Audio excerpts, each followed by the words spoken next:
Hi, I'm Kim McGray, Community Manager for the nonprofit Money Management International. Parents know that childcare is extremely expensive. As a matter of fact, most families spend about 10% of their incomes on childcare alone. I caught up with my friend Nicole the other day to talk to her about a very unique solution to the childcare expense problem. Nicole is the founder and longtime member of a very successful babysitting co-op. I talked to Nicole a little bit about what a co-op is, what the benefits of joining a co-op are, and what the steps are if you wanted to start a co-op on your own. So let's see what Nicole has to say.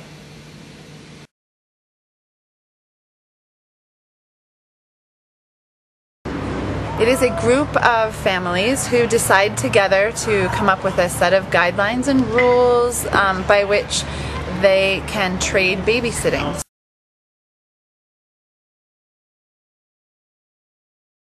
Well, I can speak personally about our co-op, and the benefits we were hoping for and have seen include that our children get to know people in the neighborhood before they're in school together, and they're playing together with peers before they would have an opportunity to meet in school or preschool. So socializing was great, and also support with family issues. So dads who travel or moms who work outside of the home have other people to connect with and talk to, and they wouldn't necessarily have that connection with someone they just met at the grocery store or at a park.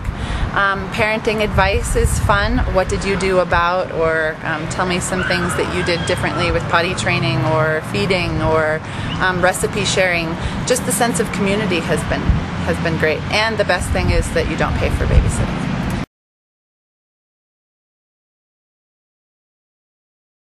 The financial benefit is that you are trading, and so you trade time. Some co-ops trade tickets, or they come up with their own kind of currency to keep track of the hours that are traded, but there is no exchange of money.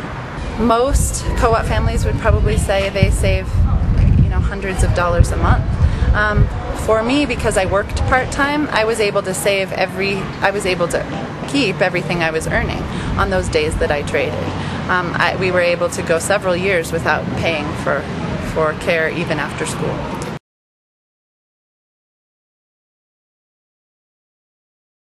Probably there are lots of ways that you could begin. I recommend going online because there are so many resources, and then weeding out by process of elimination the ways that you wouldn't want to run yours.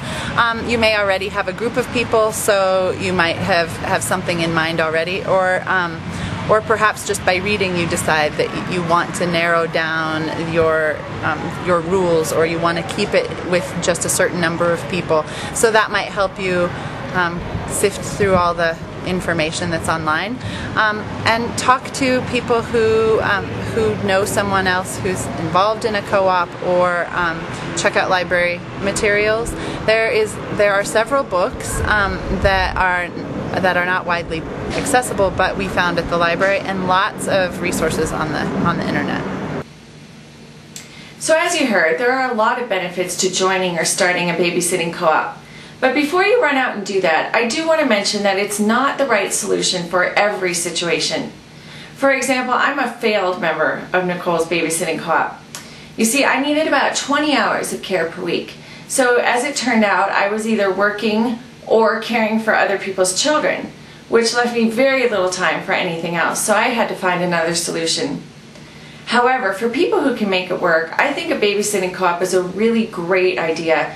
Wonderful way to build community and save money at the same time.